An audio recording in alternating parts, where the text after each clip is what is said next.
When I was a kid, my heroes were sheriffs, gunmen, outlaws, train robbers and Indian fighters.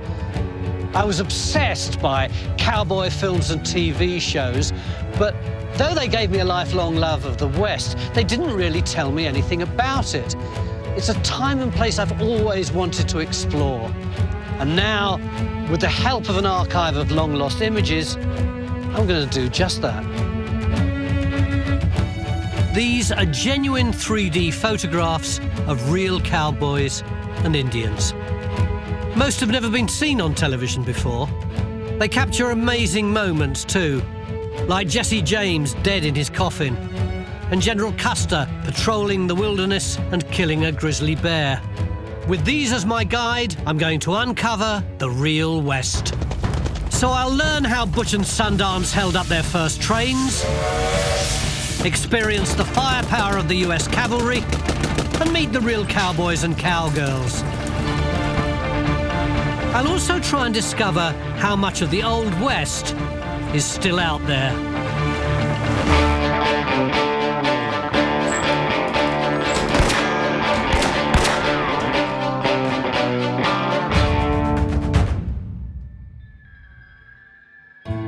This is a stereograph of a real cowboy taken sometime in the 1880s. Stereographs were images that could be viewed in 3D, and they were a massive craze in the 1800s. This is a stereographic camera. It's got two lenses, roughly the same distance apart as your eyes, and each lens takes the same picture, but from a slightly different perspective. And then you put the two pictures on a card. You look at the card through a viewer like this, and your left eye sees the left picture, your right eye sees the right picture, your brain fuses them together, and you've got 3D. Stereograph prints were popular all over the world, and images of the American West, like this cowboy, were big sellers. Landscape shots were also highly prized. These striking photographs were designed to sell the country as a land of opportunity.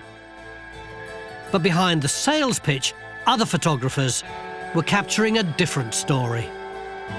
Shots like this were taken by men who wanted to record the land's original inhabitants. They were a people who were fast disappearing. Before the Europeans arrived, there were around 2 million native people living in America, spread out amongst 600 or so different tribes. This is obviously a map of America, all laid out in a familiar jigsaw. But 600 years ago, the map would have looked like this. This is a tribal map of America. Each colour represents a different tribal group with its own language, history and culture. To find out more about them, I went to the Buffalo Bill Center of the West in Wyoming to meet museum curator Rebecca West. Was there one overarching indigenous culture, or was it a bit more complex than that? It was quite complex. There were over 60 different tribal cultures on the Great Plains alone, and each culture had a different language, different set of beliefs, traditions, and arts as well. What sort of things did the people do with their lives? Well, the tribes that lived in the river valleys oftentimes farmed. Other tribes were more mobile. They hunted, they followed the buffalo and other game. And of course, this was prior to the European arrival. Things must have changed quite dramatically then. Yes, they did. They brought different material goods, trade goods, things like that. An excellent example is the horse. They didn't have horses before the Europeans arrived? No, they did not. The horse was really present on the Great Plains really in the 1700s. These incredible pictures capture the uniqueness of those people. I love this one of a Sioux sky burial.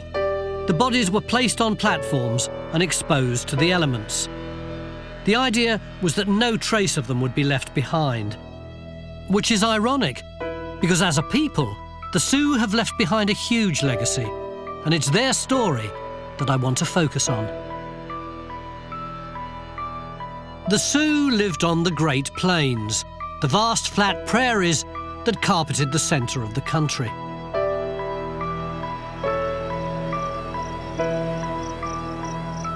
These were a nomadic people whose lives and culture were dependent on one thing: their ability to hunt and live alongside buffalo. These animals roamed the plains in vast herds that numbered in the millions. But bringing down one of the great beasts took real courage. They're not as gentle as they look. These are wild animals that have never been domesticated. They can grow up to 11 foot in length. The big adults can weigh up to 2,000 pounds, and they can charge at 40 miles an hour. These are big, dangerous creatures that are easily spooked. And there's 1,500 of them there, and me here, which is why I'm keeping my distance. The bison were the supermarket of the plains and provided the tribes with everything. Bones were made into weapons and tools, hide into clothing and teepee covers. Even the bison dung was burnt as fuel. The Sioux maintained a delicate relationship with the land, but this idyllic lifestyle was under threat. That threat came from immigrants from Europe. They'd begun arriving here in the early 1500s. They first colonised the coast and then spread inland through the great river systems. By 1850, only this section of the interior remained largely untouched. This is what we refer to as the Wild West. It would be the fate of the tribes here to make one last stand against the settlers, albeit a doomed one. By the time the settlers came west, they had a foolproof method for taking the land. A short, bloody conflict would be resolved by the US Army, who then forced a peace treaty on the beaten tribe. The terms of the treaty always handed land to the government. Meanwhile, the tribes would have to live on reservations policed by the military. They were given money and food, but were now subject to American law. That law was often violently applied in favour of their new white rulers. The violence was an inspiration for a new generation of warriors, wasn't it? Yes, it did inspire some. A good example is Crazy Horse. He was a young Lakota man known for his skills as a warrior, but also his tenacity in defending his people, his homelands, and a way of life that he felt was quickly slipping away. Crazy Horse belonged to the Lakota branch of the Sioux. He always refused to be photographed, so images like this, based on contemporary descriptions of him, are all we have. In the movies I watched as a kid, he was portrayed as a dangerous wild man. But as Lakota historian and author Joseph Marshall told me, that's not the reality. Crazy Horse was a quiet person, a very humble man. When he was a child, 15-year-old boy, he would hunt and bring back the meat for people who didn't have a hunter in their family, and not even wait to be thanked for it. He just left it and went. So it was that kind of compassion and quiet humility that really drew people to him. I mean, he was what a lot of Lakota men aspire to be throughout their lives, a complete man. He had a deep hatred for the American army. In 1855, when he was still a child, he witnessed an atrocity committed by them against a Sioux village. He and some of the boys are out hunting. They come back and they see villages in disarray. When they get really close, the village is burning. Possessions are scattered all over. Horses are dead. Bodies laying all over the place. Some of them eviscerated. You have to consider the kind of impact those images have on a 13-year-old boy. So that shaped his attitude about white people the rest of his life. Life on the reservations was inherently unfair. Promises of food and money could be reneged on, and treaties could be torn up and renegotiated if the government didn't like them or if they wanted more land. And they always wanted more land. Specifically, the government wanted land in the west, but politics had stopped them seizing it. The northern and southern states were split over the wilderness.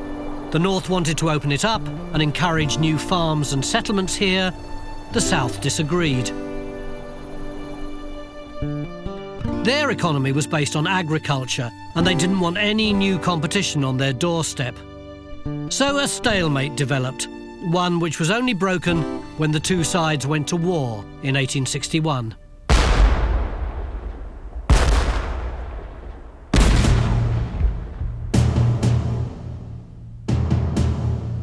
The American Civil War started when 7 southern states declared independence over their right to own slaves. At a stroke, the war stopped the South objecting to further Western expansion. President Lincoln pushed through new policies to encourage settlement. In 1862, he passed the Homestead Act, which promised 160 acres of free land in the West to anyone willing to farm it. Slowly, little houses like these, built with sods of earth for bricks, began to appear. He also greenlit a new transcontinental rail line to further open up the country. When the war ended in 1865 with the North victorious, the Western expansion went into overdrive, as award-winning historian and author Paul Hutton explains. So now that the war's over, millions and millions and millions of immigrants are coming from Europe. More people are coming into the ports of New York and Boston every month than there are Indians on the northern plains. The Indians are in the way, they have to be pushed out, also in the way of the buffalo. The buffalo have to be eradicated, 1, to defeat the Indians, 2, to make place for the cattle. And so within essentially 20 years, with the buffalo herds, 50 million strong, are eradicated. The extinction of the buffalo was the first stage in their plan to destroy the Indians. The young warriors like Crazy Horse were about to go to war. They would be led by Sitting Bull and hunted by General George A. Custer. And all of them would become legends.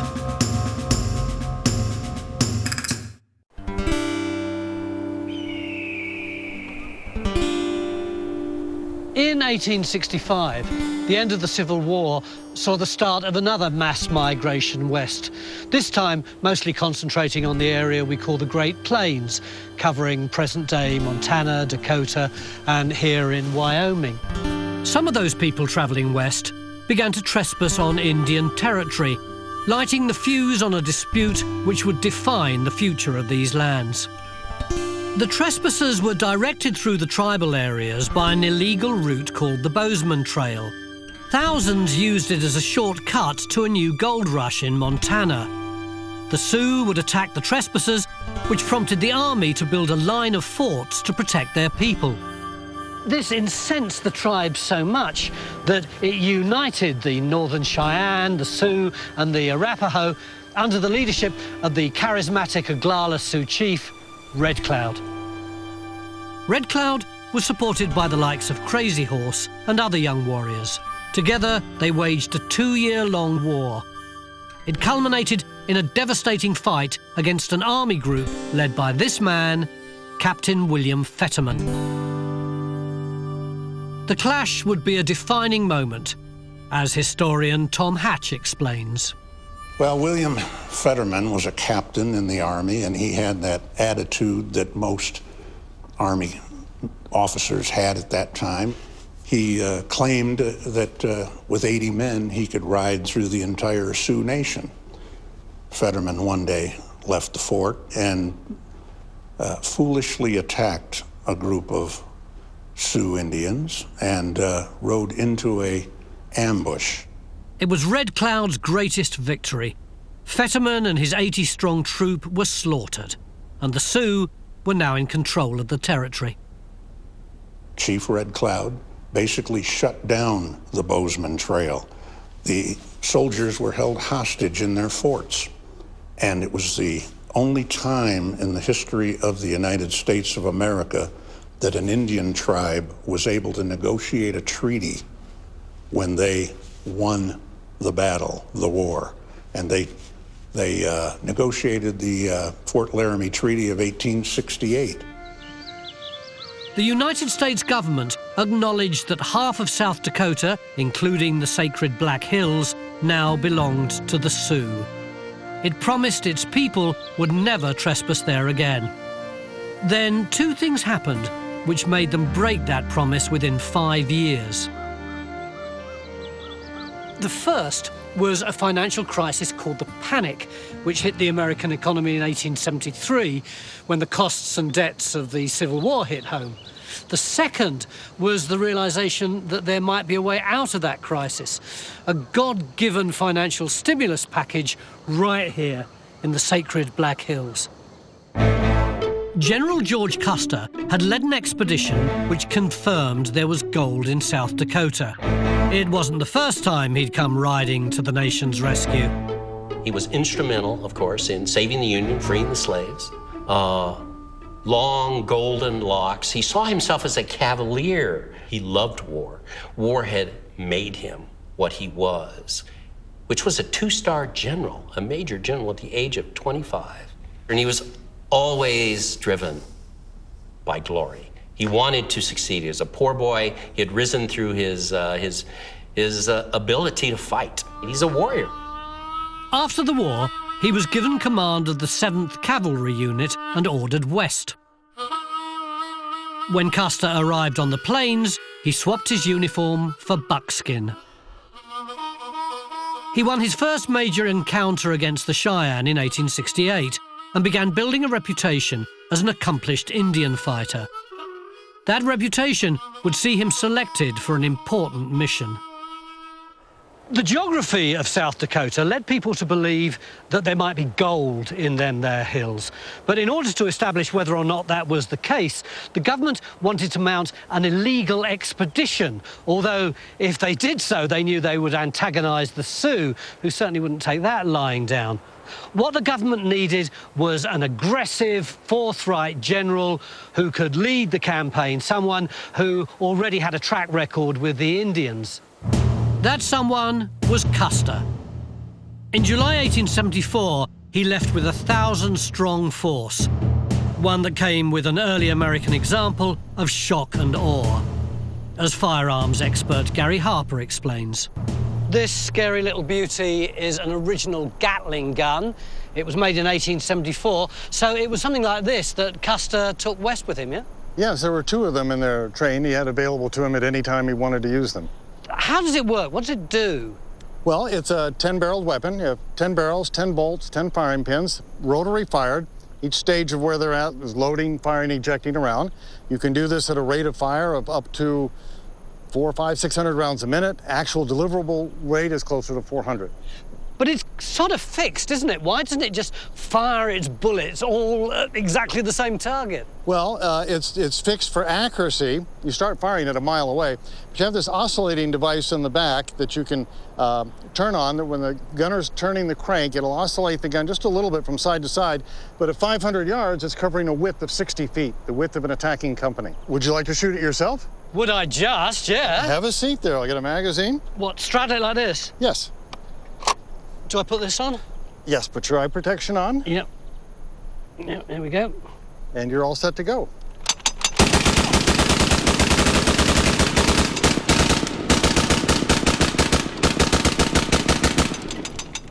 That's it, you got them all. What you couldn't see was that the casings were, oh, it's a bit hot, were hurtling backwards, whacking into me while it was doing it. Woo! That was a bit of a buzz. So I can understand how, if an army was coming towards you, this would be absolutely devastating, but the Indians weren't that kind of enemy, were they? Well, no, if they saw something on wheels shooting at them, they just left. I mean, they weren't fighting to gain property, so they would just leave the battlefield. So was this any use at all on the plains? Yes, it became a great deterrent. That's why you see our forts out west don't have walls or anything. They have Gatling guns and artillery sitting there.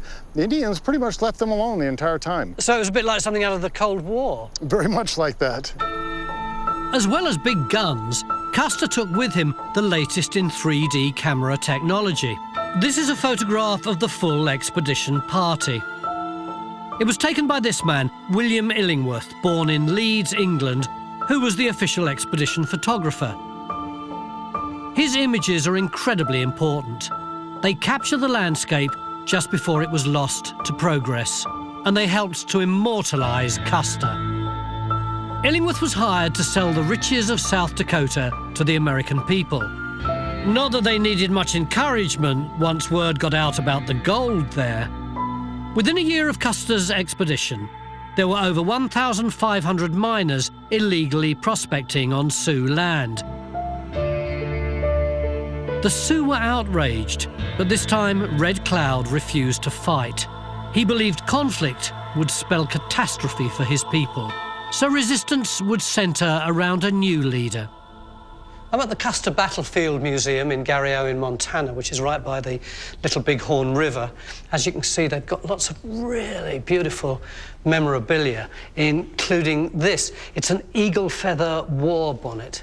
See the other side of it there? It's actually feathers which have been stuck onto a cowboy hat, and it's from the right period. I have to be careful with that. But this is the most fascinating piece here for me. It's the death mask of a man who defied the US Army and the American president. He was a warrior who inflicted the greatest defeat of the Indian Wars. He was also a holy man who became a beacon of resistance. This is the face of Sitting Bull. He was in his 40s and a respected medicine man when the rebellion began.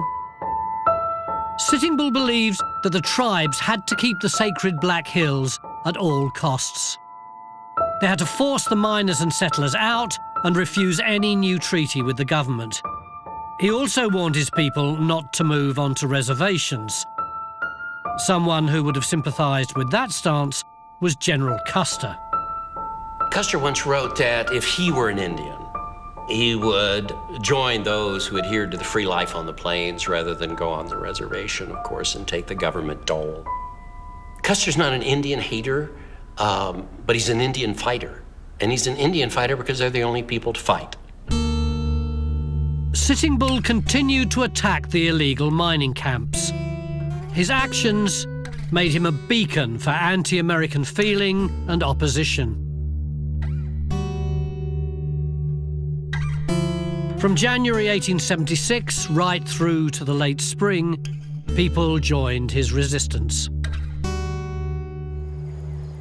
Sitting Bull had marched his men here to the Little Bighorn, or the Greasy Grass River as they called it.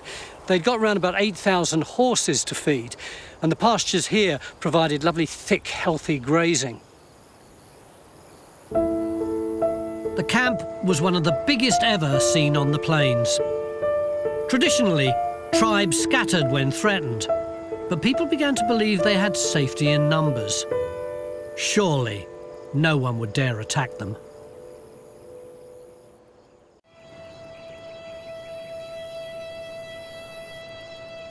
These hills overlook the Little Bighorn River in Montana. In 1876, this was the scene of one of the most shocking military defeats on American soil.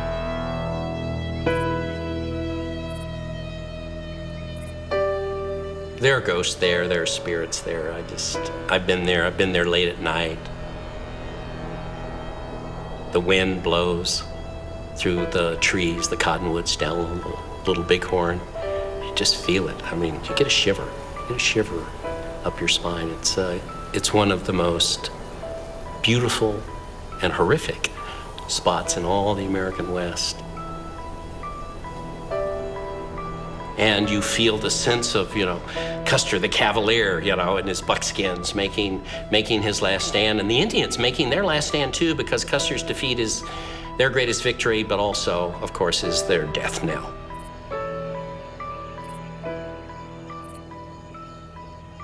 This is Last Stand Hill, the epicenter of the killing fields that day. The stones in this graveyard have been placed to show where the men fell in the last bloody moments of the battle. General Custer died somewhere around here. 210 men were killed on these hills. Another 53 died elsewhere on the battlefield. What happened here sent shockwaves through America. The Battle of Little Bighorn was the culmination of a rebellion led by Sitting Bull. He'd been fighting illegal miners looking for gold on Sioux land. The American government wanted the Sioux to stop the attacks and sell their land. When they refused, the army was sent in and the tribes scattered.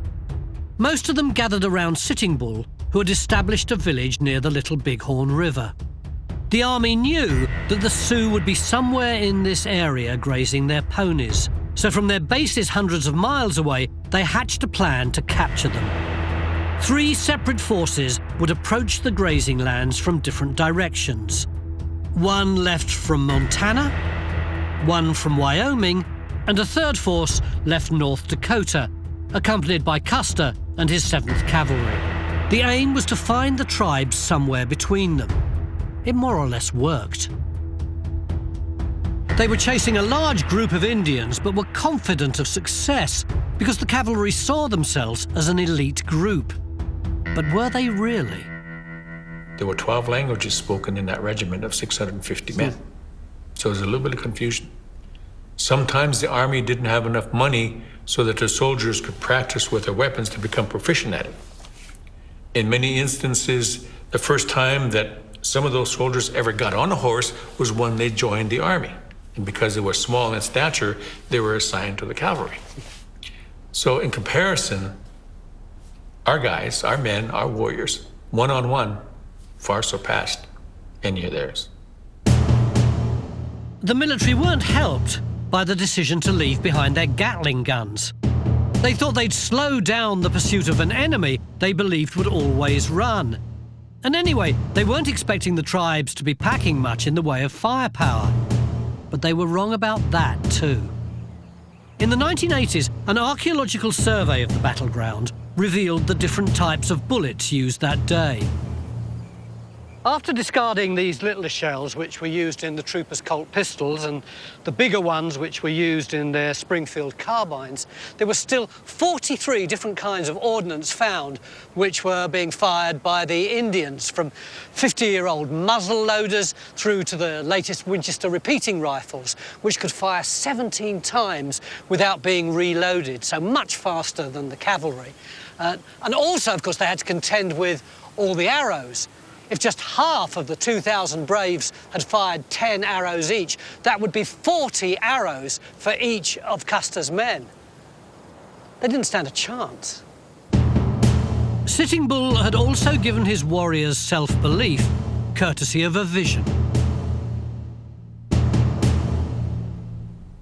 Sitting Bull had done the Sundance, and he'd had a vision, he said, of soldiers coming into camp upside down, dead.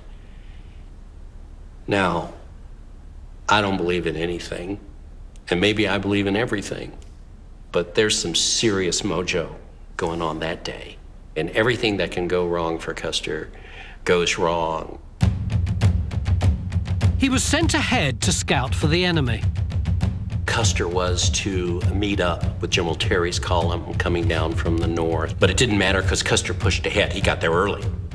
He was on the scent. He was determined to bag the Indians, get all the glory for the 7th Cavalry. And so he pushed on. His guides told him he was on the trail of a big party of Indians, but he felt if he scouted the village and country ahead, the tribes would be alerted and flee. So he made a fateful decision. He'd split his forces into 3 and attack. Major Reno would approach the village from one direction, Custer from the other. Another group would then slowly bring up the rear with the extra ammunition. Custer went to the hills to get ready. Meanwhile, Major Reno has attacked the Indian village, and as he put it, the ground seemed to just grow Indians, and indeed they all come out. Because of Sitting Bull's medicine, they're not running away. Reno kind of becomes unhinged, especially when an Indian scout's standing next to him and shot in the head, and his blood and brains go all over Reno's face. Reno retreated in panic. Custer didn't know it, but he was on his own. Park Ranger Steve Addleston, a guide at the battlefield site, takes up the story. Custer withdraws up to this position. Yeah. and he orders his brother-in-law, James Calhoun, to form a skirmish line facing the south. That's like the first line of defense? Exactly, and for 45 minutes he tries to flail away and hold warriors back. And what's Custer doing while he's fighting here? In the meantime, Custer has advanced to the north with probably another 80 soldiers, try to cross the Little Bighorn River to the north and capture all the women and children and old people who have fled to get away from Reno's attack. But that doesn't happen. It does not, because ultimately Custer gets down to that place in the river, but Sioux and Cheyenne sentries slam the door on Custer, and he has to retreat and fall back up the ridge. Custer and his men fell back until they reached a point now known as Last Stand Hill. A desperate order was given: shoot your horse. In the cavalry manual, it was a tactic in desperate times to shoot your horse and use the horse as a barricade. 39 dead horses found after the fight on top of Last Stand Hill. What exactly happened to Custer? Well, nobody knows exactly how Custer died or who killed him, but they do know when he was found, he had a gunshot wound to the head, a gunshot wound to the chest. His thigh had been slashed, his fingertip was cut off, and his ears had been punctured by sewing awls by the Cheyenne women who had warned him, "Do not hunt us down in the next life," and an arrow shoved into his private parts. Every soldier in the 5 companies with Custer was killed. The massacre would soon imprint itself on the American consciousness. The last moments of Custer were immortalized in print and in paint almost immediately. Well, it's an image that was created almost immediately after the battle. Poems were written, paintings were made, and then when motion pictures came around, they simply copied the paintings. It just became a mainstay of American population, made Custer into the symbol of the Indian Wars. And there's something about it in our psyche that we just love, because ultimately, we all face our last stand.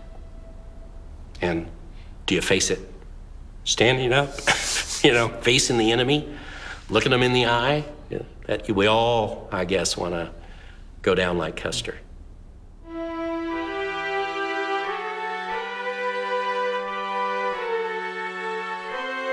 These 3D photographs show the first attempts to mark the mass grave site.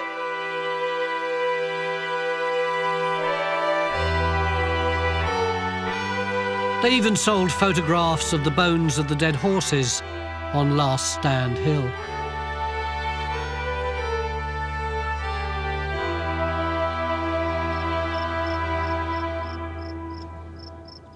In a way, their victory was too great, too provocative.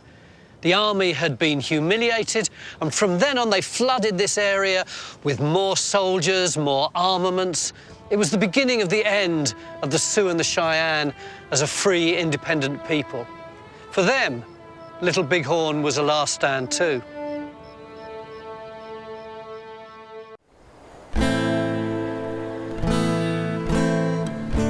In 1876, General Custer, along with 262 men, were killed here at the Little Bighorn. A shocked American government responded by pouring troops into the disputed territory. Indian resistance crumbled almost immediately. By spring the following year, Crazy Horse had been forced to surrender in order to feed the starving people under his care. But within a few months of his return, he was killed on a reservation for resisting arrest. Meanwhile, Sitting Bull would see out his days in this cabin after agreeing to live under house arrest on a reservation. With their resistance in tatters, the tribes fell under the influence of a new religion called the Ghost Dance.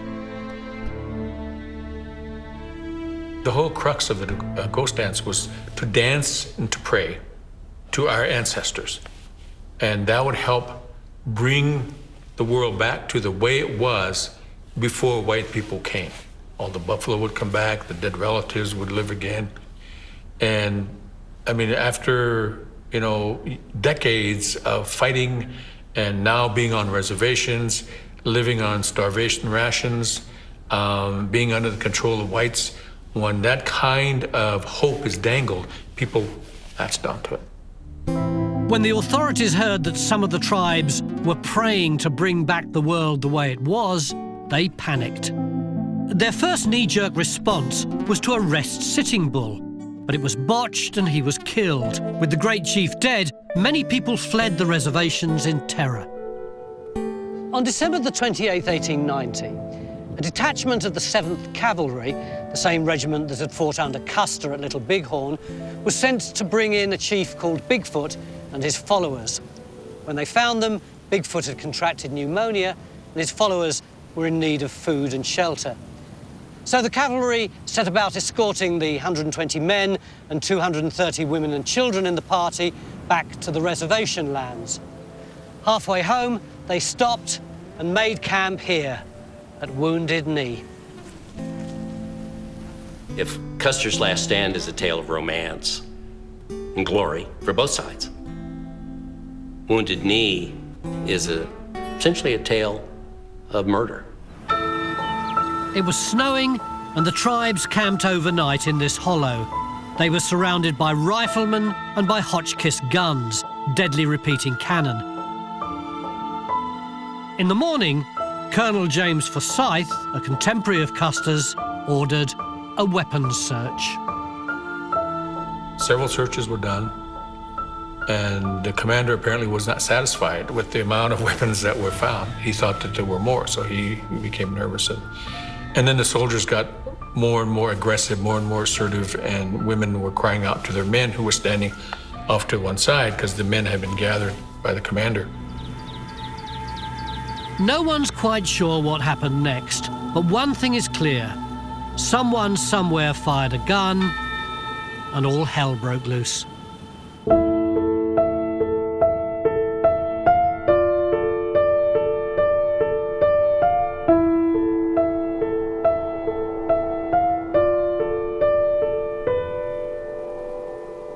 This was a slaughter. The cannons fired 2 pounds of shell and shrapnel at the rate of 50 rounds per minute and mowed down everything in their path, whether it was Lakota or fellow American soldiers. At the same time, every rifleman had a clear target and emptied round after round into the campsite. The killing went on into the afternoon as the soldiers pursued and murdered the fleeing men, women and children over several miles. These are photographs of the aftermath of the massacre. Over 200 Lakota Sioux men, women and children lay dead. The army also killed 25 of their own soldiers and wounded a further 39. This photograph of Chief Bigfoot's frozen corpse came to symbolize the tragedy of that day. A fierce blizzard forced the cavalry to evacuate the site with the wounded. 3 days later, they came back to bury the dead. Most of the bodies were piled into a mass grave, which now forms the centrepiece for this cemetery. No one was convicted of any charges following Wounded Knee. In fact, the government issued a record number of congressional medals to the men involved. At the time, it wasn't the Lakota who got the sympathy, it was the soldiers. This came from the Aberdeen Pioneer, which was a local South Dakota newspaper. Our only safety depends upon the total extermination of the Indians. Having wronged them for centuries, we'd better, in order to protect our civilization, follow it up by one more wrong and wipe these untamed and untamable creatures from the face of the earth. Otherwise, we may expect future years to be as full of trouble with the Redskins as those have been in the past. And that was written by Frank L. Boehm, who went on to write The Wizard of Oz. The pain of this tragedy runs deep. John Goes in Center is Noglala Sioux spokesman. I'd say it's still very much a crime scene because of the atrocities. You know, I guess people call them war crimes, but there was no war going on, so it definitely was a crime, I would say. John is part of the Tribal Preservation Office, and he explained how hard it's been for native people here to move forward. We've been living ever since it happened with a lot of sorrow and anger. So I'm looking for a path from victimhood to being victors. But I come from a generation where it was not good to be an Indian. But I see this generation really sort of like prospering from all these events that have happened, but are learning to be free thinkers. So that's why hopefully that we can tap into is understand who we are again to really regain that power and spirit. And I do see it happening with the youth. John's also clear that the tribes will never give up their claim on the land or forget what it means to them. Well, the land is our identity. It's our mother. I mean, these are things that we inherently have understood for time immemorial. We are from the earth. We not only just live off the land, but we live with the land. We're part of it. And so the fight to tell their side of the story goes on. This statue is that fight writ large across the landscape of South Dakota. This is a memorial to Crazy Horse, carved out of a mountain in the Black Hills. Its roots lay in a monumental snub. An Oglala Lakota chief and elder, Henry Standing Bear, wanted to make a statement about his people and the importance of their culture. So he asked whether the face of their most famous warrior, Crazy Horse, could be added to the faces on Mount Rushmore. When he was turned down, he decided to build his own tribute. Imagined on horseback by the sculptor Korczul Junkowski, this is how the finished statue will look. When completed, it will measure over 600 feet long and stand over 500 feet high. This is being built with private donations and with funds raised through the Crazy Horse Memorial Foundation. The site's also home to the Indian Museum of North America and the Indian University of North America. The memorial's director of media, Lauren Ebert, explains the philosophy behind it all. Why? What's it all for? Why is it so important? You know, education is important, and educating a people and making sure that their culture and history lives on is the real value here. What does that face say to you? Crazy Horse was Oglala Lakota. I happen to also be Oglala Lakota, and I'm proud to have that connection to the mountain and to the people. When I was growing up, the West was all about cowboys, not Indians. Maybe that's because their Wild West story doesn't make us feel that good about ourselves. Luther Standing Bear was a Lakota who was the brother of Henry Standing Bear, who commissioned that extraordinary monument. And Luther wrote something which I've scribbled down in my journal. We didn't think of the great open plains as wild. Only to the white man was it wilderness, and only to him was it infested with wild animals and savage peoples. To us, it was tame. Not until the hairy man from the east came and with brutal frenzy heaped injustice upon us was it wild for us. When the very animals of the forest began fleeing from his approach, then it was for us that the Wild West began. Next time on the Wild West, I look at the gunfighters and outlaws, Jesse James, Billy the Kid, and Wild Bill Hickok. We'll be back in the Wild West at 10 on Discovery as a brand new episode of Gunslingers profiles Bass Reeves, the real Lone Ranger. Next, it's Alaska, the Last Frontier.